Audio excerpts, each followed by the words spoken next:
Најмалку 15 луѓе загинаа, а повеќе од 26 се повредени, од кои дел се во критична состојба кога бомба експлодира во автобус во северозападен Пакистан. Експлозијата се случила во автобус во кој се возеле државни службеници во фреквентна трговска област во Пешавар. Бомбата, која била поставена под седиште во автобусот, била активирана далечински.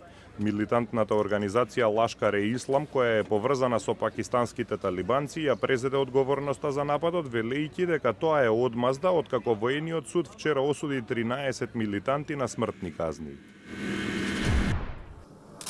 Британскиот принц Чарлс и неговата сопруга Камила денеска пристигнаа во Белград во рамки на нивната 6-дневна балканска турнеја. Српскиот премиер Александар Вучич и други представници на власта ја пречекаа двојката на белградскиот аеродром Никола Тесла.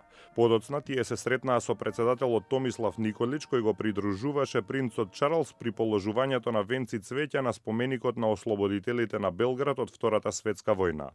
Кралската двојка пристигна во Белград од Хрватска, каде што беа во посета вчера и завчера.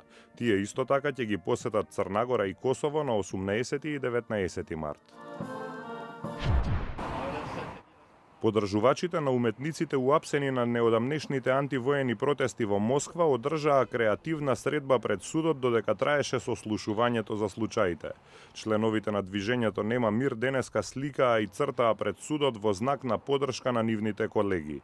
Движењето информира дека еден од нивните членови бил казнет со 20.000 рубли, односно околу $280. На 13 март 15 уметници и активисти членови на движењето беа обвинети за прекршување на законот за јавни настани.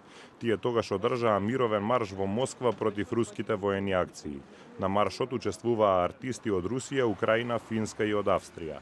Тие маршираа носејќи дела што прикажуваат антивоени теми. Художников